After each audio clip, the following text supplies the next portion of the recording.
Imagine a school where things were so bad that the principal had a gun held to his head, where members of staff suffered post-traumatic stress as a result of the constant violence and dysfunction. A place where some students saw their school only as a conduit to a life of crime in order to escape generational poverty. That was our school. Once thriving, it had lost its way. Enrolments were down. Education was no longer the core business.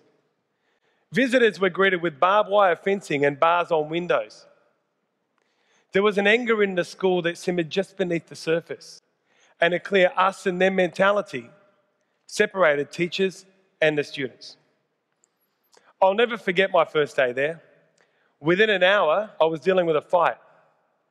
It was pretty serious and one boy was badly hurt. I learned then that that would not be my last sight of blood. It's easy to give up on a place like that.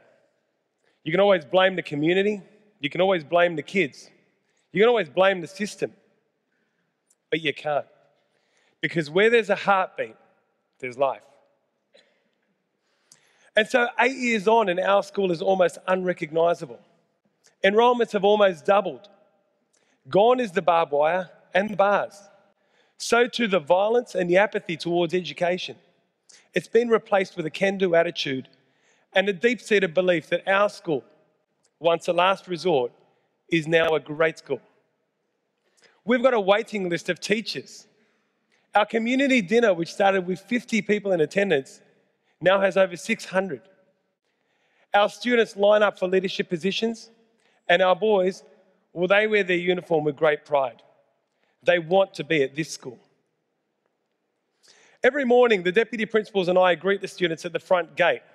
We share stories, we have a laugh, we welcome them. We're building relationships every single day. My parents, born in Lebanon, came here in 1974. And like many migrant parents, their dream was that their eldest son would become a doctor. But that's another story. My father never had the chance to finish his schooling, and yet he remains as one of the greatest teachers that I've ever met. He drilled into us the importance of learning. And as for Mum, well, I'll remember the floral shirt that she bought me for my first day of teaching. It was her way of showing her pride, but it also showed me she was stuck in the 70s. Thanks, Mum. Maybe it was the lucky shirt. Maybe it was the fact that I actually started to dress myself. But within 10 years, I was appointed as one of the youngest principals in the state to Punchbowl Boys High School.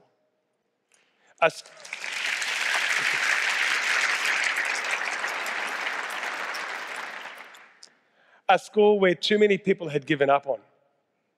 I heard all sorts of stories before I started there. You're wasting your time. It's a dead-end school for deadbeats. But I drew the line when a teacher said to me, "These kids aren't worth it." I knew they were. I didn't want to mark my time as the principal and then move on to something better. I wanted to make our school the something better that people were looking for. I wanted to create a sense of belonging, a community, a school family. And so from pretty early on, everything became about family. I drew on that idea that a family has your back, that a family wants what's best for you, that a family is there for you.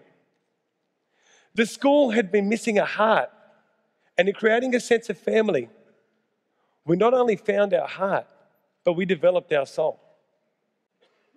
We started to remove obstacles for the kids so they could succeed. If they didn't have food, we gave them something to eat. If they didn't have the right equipment, we found some for them. If they didn't believe in themselves, we built it into them. We were there for them when they fell, and we were there for them when they needed shoulders to stand on. And with this lens, we decided to review everything in the school.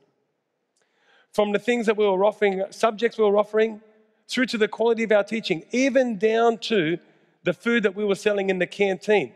From that point on, being just good enough was no longer good enough. But it takes a lot of things to make change. And these changes were underpinned, I think, by three crucial elements. The first was that we had to soften the hard edge of our boys. We had to work that gang mentality out of them. We wanted them to start coming to the school, but we wanted them to come to school so they could learn. We started focusing on the good stuff, not just the problems. We tried to catch them doing the right thing and acknowledge them for that. And you know what? Pretty soon their attitude started to change for the better.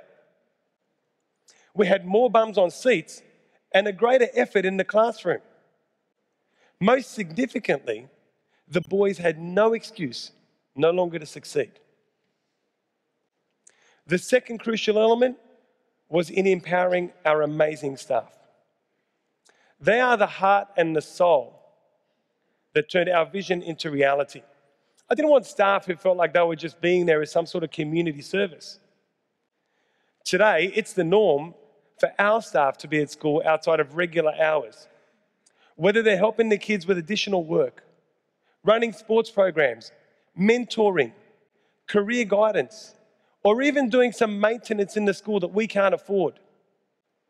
They give the best of themselves, the same that they would want for their own children, because they believe in the school and the vision that we've got.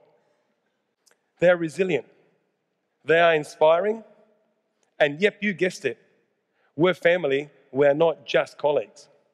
The third, and I think most critical element, was in engaging our community. The parents of our boys are good people, and they want what every person wants for their own children, the very best. When they wanted some advice on tips to deal with teenage boys, we ran evening classes for them. So successful were these classes that our evening lessons have now become an institution. And they are typified by goodwill, great humour, learning, but best of all, the best food you're ever going to eat. The parents have become our loudest advocates, and they have put their complete faith in us. So did all this tinkering and reviewing and engaging and all that sort of stuff actually make a difference academically? Well, you tell me. Last year, 65% of our boys went on to further education. Compare that.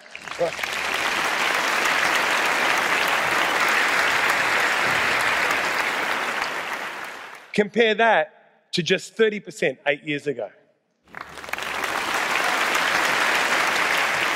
I told you our teachers were good. The concept of family, though, is no better typified than in Sam. Sam's a refugee from Sierra Leone who joined us at the age of 15. He'd only had 9 months of formal education. There was no mum or dad on the scene, and I knew my history enough not to ask any questions. One particular day, I stood at the gate, and I was stopping this drunk person from coming into the school. I didn't know the person. He had no business in being in the school, but he was insistent on coming in. And I was insistent on him staying out.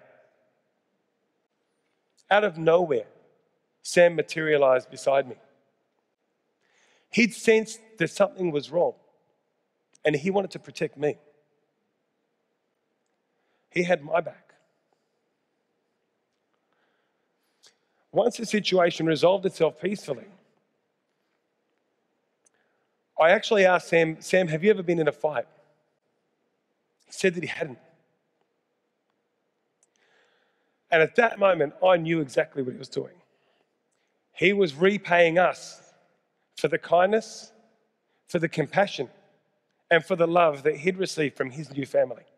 It's hard not to be moved by something like that.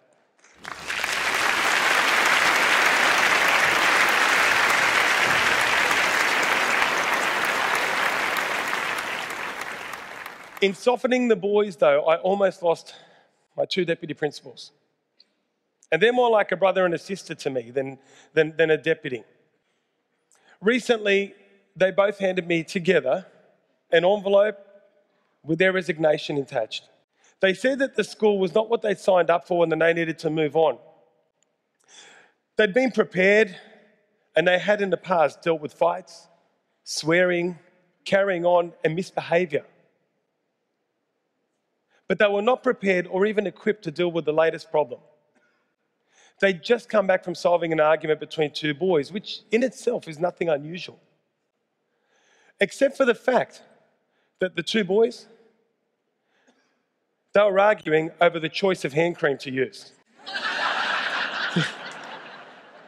The deputies got me a beauty, and it's good to say they still work with me as well. It's the funny stories that keep us sane. Our school was once deemed ready for the scrap heap, but our experience shows that you can change the culture and you can change the trajectory of any organisation. It's a truth for everyone. If you work with your heart and you open your arms, others will join you. The positivity is infectious, and superstars, well, they're made of ordinary people. I'd like to see a bright future for schools, where the simple concept of belonging is not something that we strive for, but rather something that is inherent. Where regardless of where a school sits on some simplistic ranking system, the important measure is in the strength of its heart and in its soul. Thank you.